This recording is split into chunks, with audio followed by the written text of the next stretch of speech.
हमारा beef korma ready है। ये देखिए कितनी शानदार इसकी लुक आई है, बहुत ज़्यादा डिलीशियस, बहुत ज़्यादा यमी। ये देखिए बहुत ही आला इसकी ग्रेवी रेडी हुई है और बहुत मज़ेदार, बहुत ज़्यादा खुशबू इसकी, बहुत ही प्यारी लुक है। बहुत ज़्यादा आसान है इसे बनाना।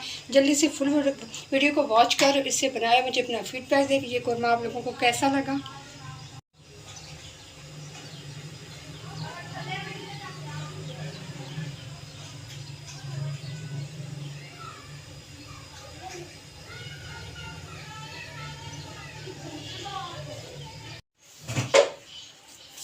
अस्सलाम वालेकुम नाज़रीन, welcome to Saima Niazi kitchen. आज मैं बनाने जा रही हूँ 2 किलो बीफ का बहुत ही मज़ेदार सा कौरमा, जिसके लिए मैंने आधा किलो घी लिया है। इसके अंदर मैंने आधा किलो प्याज मैंने ब्राउन कर लिए हैं और घी को मैंने ज़रा ठंडा कर लिया था। अब इसके अंदर हमने 1 किलो दही का डालना है। दही को मैंने फेंटा नहीं है, दही जैसे ही थी मैंने वैसे ही डाल दिया। इसको हम थोड़ा सा घी के अंदर ही मिक्स कर लेंगे। जितना दानेदार ये हमारी ये दही होगी उतना ही दानेदार हमारा ये बनेगा कौरमा। बहुत ही ज़बरदस्त ये रेसिपी है और बहुत ज़्यादा कम मज़ेदार बनने वाली है और बहुत ज़्यादा कम चीज़ें डलती हैं इसके अंदर, बहुत ज़्यादा चीज़ें नहीं डालनी पड़ती हैं और बहुत आसान रेसिपी है। इसके अंदर मैंने 1 खाने का चम्मच अदरक लहसुन का पेस्ट मैंने डाल दिया है इसके अंदर। और इसके अंदर हम डाल देंगे कुछ खड़े मसाले। ये मैंने दालचीनी का एक टुकड़ा लिया है, थोड़ा सा ज़ीरा है, मोटी इलायची है, लौंग है, छोटी इलायची और ये काली मिर्ची है, ये इसके अंदर हम डाल देंगे। और इसके अंदर बहुत ज़्यादा मसालों का इस्तेमाल हम नहीं करेंगे, सिर्फ 2 खाने के चम्मच इसके अंदर हम सुरख मिर्च पाउडर डाल देंगे और 2 खाने के चम्मच हम डालेंगे इसके अंदर धनिया पाउडर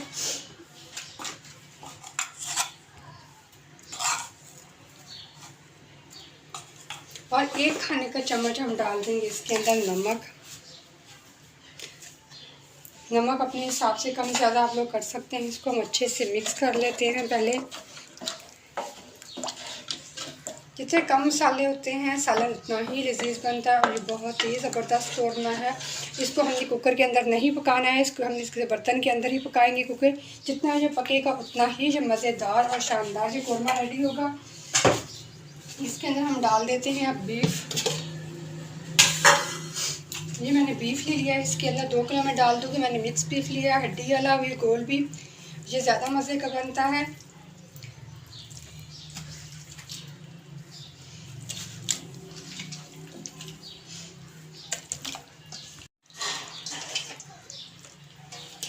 ये बीफ मैंने इसके अंदर डाल दिया है। अब इसको हम पहले अच्छे से मिक्स कर लेते हैं। अभी मैंने चूल्हा नहीं जलाया है।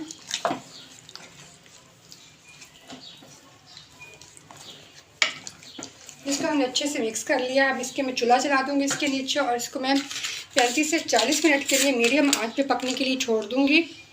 35 से 40 मिनट के लिए इसको हम छोड़ देंगे मीडियम आंच पे पकने के लिए। जिसको हम कुकर के अंदर भी पका सकते थे, लेकिन इसका टेस्ट ही ऐसे ही पकने में है, इसको हम ऐसे पकने के लिए छोड़।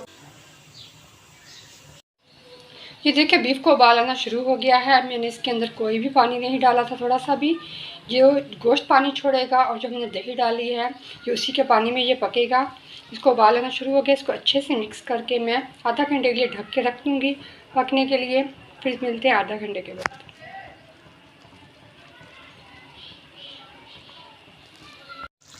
35 मिनट तकरीबन इसे पकते हुए हो गए हैं। ये देखिए ऑयल उसके ऊपर आना शुरू हो गया है। अब हमने क्या करना है, आधा किलो मैंने प्याज ले लिए थे, उनको मैंने ब्राउन कर लिया था। आप चाहे तो इसका पाउडर बना लें और चाहे थोड़ा सा पानी डाल के इसका पेस्ट बना लें। मैं इसका पानी डाल के पेस्ट बना लेती हूँ, फिर इसको हम इसके अंदर ऐड करेंगे। पानी डाल के मैंने पेस्ट तैयार कर लिया है, ये हम इसके अंदर ऐड कर देते हैं। इससे हमारी ग्रेवी और गाढ़ी हो जाएगी और बहुत ही मज़ेदार सा कौरमे का टेस्ट हो जाएगा। जो मिक्सी के अंदर लगा रह जाए, आप थोड़ा सा पानी डाल के तो इसको भी इसके अंदर डाल देते हैं। इसको कर लेते हैं अच्छे से मिक्स। बहुत ही ज़्यादा आसान रेसिपी है, बहुत ही मज़ेदार ये कौरमा रेडी होता है। ये देखिए कितना ज़बरदस्त कलर हो गया है इसका।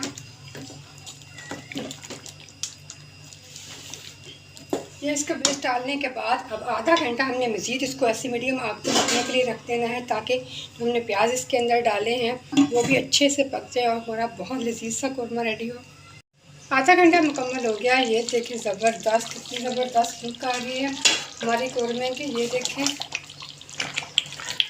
बहुत ही ज़्यादा दानेदार और बहुत ही ज़्यादा इतनी ज़बरदस्त। चेक करें, बहुत ही आला इसकी ग्रेवी रेडी हुई है। बहुत प्यारी खुशबू आ रही है। ये देखें बहुत ज़्यादा दानेदार से रेडी हुआ है। मैंने कपड़े से 1 घंटा पकाया था। ये देखें बहुत शानदार, जो प्याज हमने डाले थे उसके साथ इसकी ग्रेवी और ज़्यादा गाढ़ी हो गई। हमारा ज़बरदस्त ये कौरमा खाने के लिए बिल्कुल रेडी है। अब नान के साथ, चपाती के साथ, जो आपको पसंद है से खाएँ, आपको बहुत पसंद आएगा। बहुत ही टेस्टी, बहुत आला खुशबू, बहुत मज़े का बनता है। ये ज़रूर ट्राई करें। बहुत ही ज़्यादा आसान तरीका है इसको पकाने का, बहुत मुश्किल नहीं है। इसे पकाएं, आराम से जाके बैठ जाएं, कोई ज़्यादा मेहनत नहीं करनी पड़ती इसके ऊपर। ज़रूर बनाइएगा, मुझे अपना फीडबैक दीजिएगा। मेरे चैनल को सब्सक्राइब करें, साथ में बेल आइकन को दबाएं, ऑल वाला बटन प्रेस किया करें ताकि मेरी सारी वीडियोज़ की नोटिफिकेशन आप लोगों को हर वक्त मिलते रहें। शुक्रिया।